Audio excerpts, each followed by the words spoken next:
असम के एक संपन्न शहर में आशीष की कहानी उस समय शुरू होती है जब उसका जीवन सबसे रोशन और आशावादी प्रतीत हो रहा था। उसने अपनी एमएससी पूरी कर ली थी और परिवार के संपन्न रेस्तरां के व्यवसाय को संभालने की तैयारी में था। वित्तीय रूप से सब कुछ मजबूत था, लेकिन उसके जीवन का केंद्र बिंदु थी स्वाति, वह लड़की जिससे वह स्नातक के दिनों से प्यार करता था। 3-4 साल के उनके रिश्ते में गहरा प्यार और समझ थी। दोनों ने शादी के लिए एक दूसरे को हाँ कह दिया था। हालांकि आशीष के सुख के बादल में एक काली छाया थी। उसकी ताई, पिता की बहन ताई, चाहती थी कि आशीष की शादी उनकी अपनी रिश्तेदार की बेटी से हो ताकि उस लड़की का जीवन भी समृद्ध हो सके। आशीष के माता पिता शुरू में इस रिश्ते के पक्ष में नहीं थे, मुख्यतः लड़की के परिवार की आर्थिक स्थिति और ताई के लगातार दबाव के कारण। लेकिन आशीष के अडिग रहने और उसके प्रेम के आगे अंततः उसके माता पिता झुक गए। जुलाई से अगस्त 2015 तक दोनों परिवारों ने शादी तय कर ली थी, जो जनवरी 2016 में होनी थी। परंतु इस स्वीकृति के बाद एक अजीबोगरीब बदलाव ने घर में दस्तक दी। छोटी छोटी बातों पर आशीष के माता पिता और स्वाति के परिवार के बीच अकारण तनाव और बहसें होने लगीं। आशीष और स्वाति के बीच भी, जो कभी नहीं लड़ते थे, अचानक तीखे विवाद होने लगे।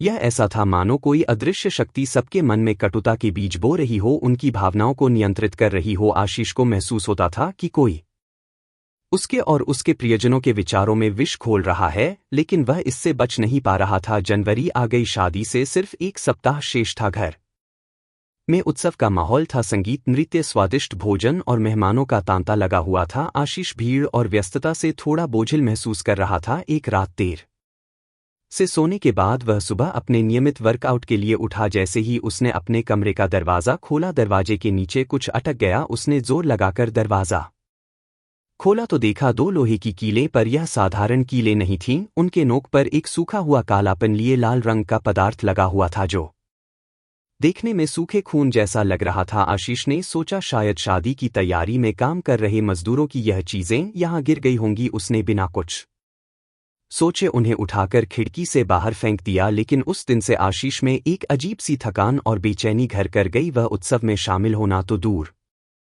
ठीक से बातचीत भी नहीं कर पा रहा था। एक अदृश्य भार उसे दबाए हुए था। दोपहर में वह अपने कमरे में आराम करने चला गया। शाम ढलते समय जब उसके पिता ने उसे जगाने की कोशिश की तो आशीष ने कंबल ओढ़े हुए थे। पिता ने कंबल हटाया और जो दृश्य देखा उससे उनका खून सूख गया। आशीष का चेहरा लालिमा लिए हुए था और उस पर छोटे छोटे लाल काले रंग के उभार थे। यह साधारण मुहासे नहीं थे, ऐसा लग रहा था मानो उसके चेहरे की त्वचा के नीचे से कुछ बाहर निकलने को बेताब हो रहा हो। पूरा चेहरा विकृत और भयानक दिख रहा था। हैरानी की बात यह थी कि आशीष को इन पर कोई दर्द, खुजली या जलन महसूस नहीं हो रही थी। तुरंत उसे नज़दीकी अस्पताल ले जाया गया। डॉक्टर भी हैरान थे। ऐसा एकदम से बिना किसी एलर्जी या संक्रमण के होना असंभव सा लग रहा था। डॉक्टरों ने कुछ दवाएं और एक लोशन दिया, जिसका असर 1-2 दिन में दिखने की उम्मीद थी। उस रात दवा और लोशन लगाने के बाद आशीष अपने कमरे में सोने की कोशिश कर रहा था, पर नींद उससे कोसों दूर थी। करवटें बदलते बदलते रात के लगभग 3:30 बज गए। अंततः थकान से चूर होकर वह सो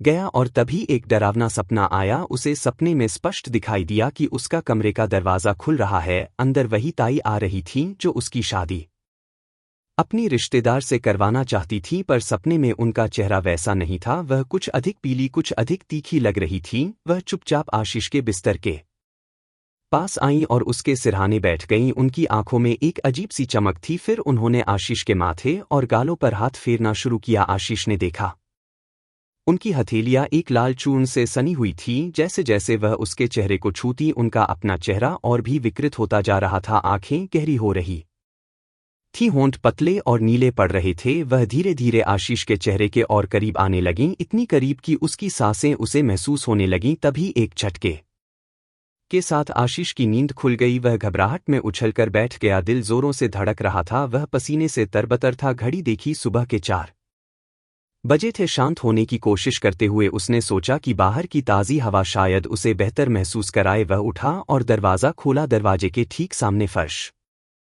पर एक छोटी सी लाल कपड़े में बंधी पोटली पड़ी थी। कपड़े पर काले और गहरे लाल रंग के धब्बे थे जो सूखे खून जैसे लग रहे थे। पोटली के आसपास की हवा भी भारी और दुर्गंधयुक्त महसूस हो रही थी। आशीष का दिमाग सन्न रह गया। यह कोई दुर्घटना नहीं थी, यह जानबूझकर रखी गई चीज थी। वह डर के मारे भागकर अपने माता पिता के कमरे में पहुंचा और सब कुछ बताया। उसके पिता ने सावधानी से एक डंडे की मदद से उस पोटली को उठाया और घर से दूर फेंक आए, लेकिन जब वह डंडा वापस रखने गए तो देखा कि जिस हिस्से से पोटली को छुआ गया था वह पूरी तरह से काला पड़ गया था और उसकी लकड़ी की परतें उखड़ने लगी थी, मानो तेजाब से जल गया हो। अब स्थिति स्पष्ट थी, यह काला जादू था। आशीष के पिता को अपने गांव के एक वृद्ध तांत्रिक बाबा की याद आई, जिनके बारे में कहा जाता था कि वे ऐसी बुरी शक्तियों से निपटने में सक्षम हैं। वे उन्हें लेने पहुंचे। बाबा घर आए और वातावरण को भाप लिया। उन्होंने आशीष से उन कीलों के बारे में पूछा। जब आशीष ने बताया कि उसने उन्हें बाहर फेंक दिया था, बाबा ने गंभीर होकर कहा, बेटा, दरवाजे पर जो था वह तो दिख गया, पर जो तुम्हारे बिस्तर के नीचे है वह क्यों नहीं दिखा?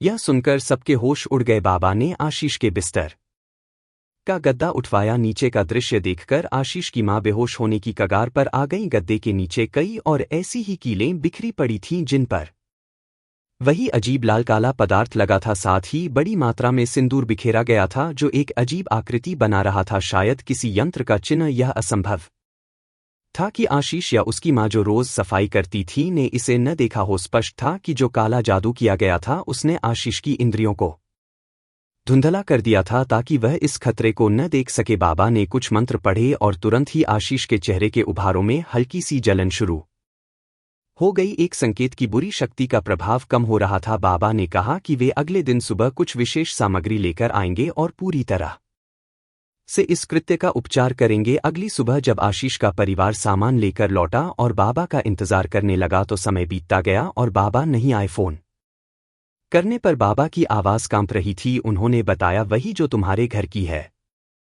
उसने मेरे पैर पकड़ लिए हैं, मैं चल ही नहीं पा रहा, मुझे लेने आओ वरना मैं नहीं आ सकता। आशीष के पिता फिर गए और बाबा को लाकर गाड़ी में बैठाया। घर पहुंचने पर बाबा ने सीधे आशीष के पिता से कहा, यह सब तुम्हारे घर में बैठकर ही हुआ है, तुम्हें पता नहीं?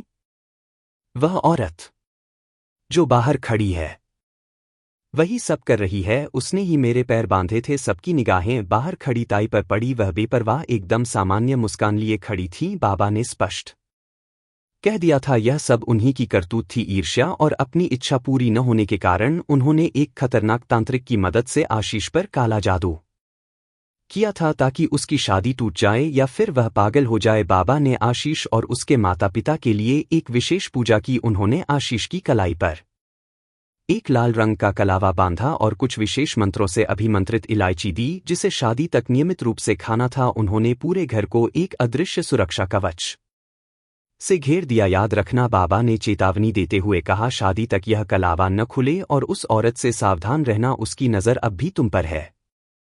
बाबा के उपचार का असर जल्दी दिखने लगा। अगले ही दिन से आशीष के चेहरे के उभार कम होने लगे। शादी से 2 दिन पहले उसका चेहरा लगभग पूरी तरह साफ हो चुका था, सिवाय कुछ हल्के निशानों के जो जल्दी ठीक हो गए। शादी का दिन आया, ताई भी वहां मौजूद थीं। उनके चेहरे पर एक ढीली ढाली बनावटी मुस्कान।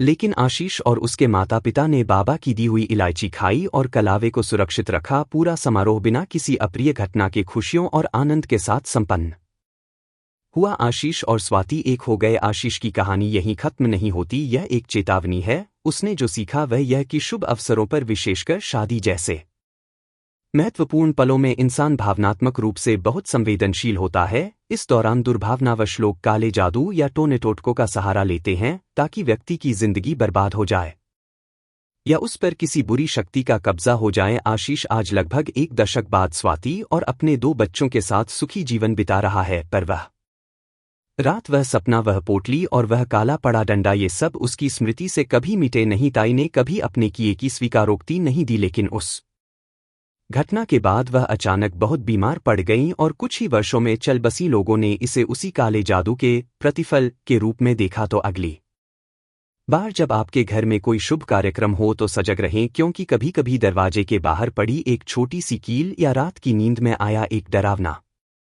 सपना किसी बहुत बड़े अभिशाप की सिर्फ शुरुआत भर होता है। और अगर आपकी नज़र उस पर नहीं पड़ती तो वह अभिशाप आपके बिस्तर के नीचे आपकी ही छाया में आपका इंतजार कर रहा होता है।